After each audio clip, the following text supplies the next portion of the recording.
Basketball lovers, good day para sa inyong FIBA World Cup update at PBA update. Sa huling laban ng Gilas Pilipinas para sa elimination round ng FIBA World Cup. Nakalaban nga ng Gilas Pilipinas ang Italy na kung saan nabigo ang Gilas Pilipinas na makapasok para sa next round.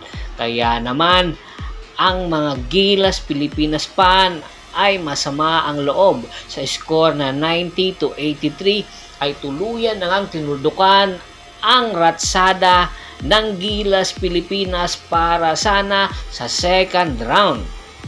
Nakalamang ang Gilas Pilipinas sa first quarter, pero pagdating ng second hanggang fourth quarter ay tuluyan na ngang pinuldukan ng Italy ang pag-asa ng Gilas Pilipinas. Kaya naman marami ang nagsasabi panahon na para mag-step down si Coach Tat Reyes at kumuha na ang SMC at MVP group ng bagong head coach ng Gilas Pilipinas.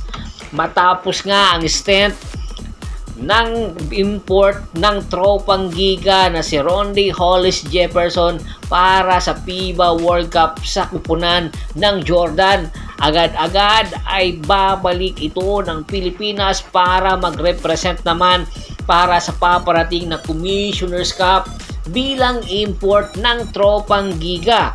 At hangad ni Hollis Jefferson ang isang kampyonato na naman ng tropang giga. At take note, hindi lang si Hollis Jefferson ang magiging import ng tropang giga dahil kukunin din ng tropang gila bilang import ang dating import ng Converge Fiber Xers na si Quincy Miller.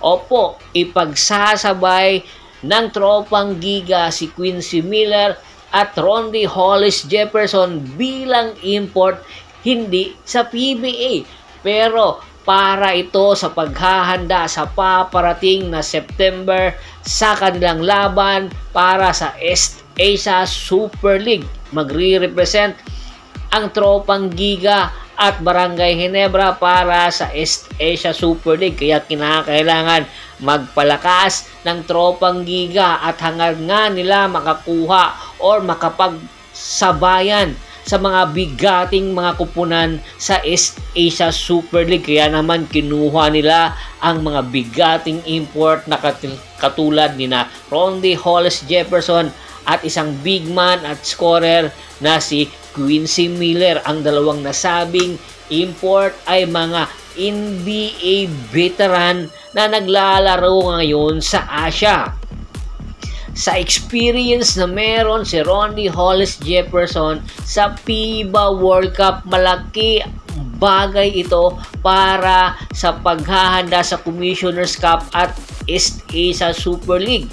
Hangad kasi ng tropang giga na ang kanyang experience sa FIBA World Cup ay madala niya sa tropang giga at sa PBA patungo na rin sa East Asia, at hangad din ng tropang giga na makakuha ng kampyonato sa East Asia. Kaya naman dalawang bigating import ang kanilang ipinadala na. Kaya aabangan natin darating si Quincy Miller ngayong September sa Pilipinas para mag-ensayo para sa paghahanda sa East Asia Super League na kung saan isa nga sa makakalaban niya ang Bay Area Dragons. Ano sa tingin nyo? Dapat nga bang baguhin na ng PBA ang kanilang sistema? Gawin na nilang dalawang import ang Commissioner's Cup at Governor's Cup para makipagsabayan sa malalaki at di kalibreng mga kupunan sa Asia. Komento na sa baba ng video at pag-usapan natin yan. Once again, this is Percival Monteron at your service. Don't forget to subscribe my sports channel at don't forget to click the notification bell button para nga maging updated palagi sa kwentuhan. At bago pa man natin tapusin ang ating kwentuhan, shoutout muna tayo sa ating mga followers at subscribers kay Sir Ricky Lanza ng Ricky Rider TV ng Tansa Cavite, Kagawad kat sa Kinudukusin ng Hagonoy Bulacan, Anthony Laquialon, Ronald Bersubidad. Maraming salamat po. At pakibisita na rin po sa Facebook fanpage ko, paki-like, paki-follow at paki-share. Ganon din sa YouTube channel ko. Hanggang sa muling kwentuhan, maraming salamat po.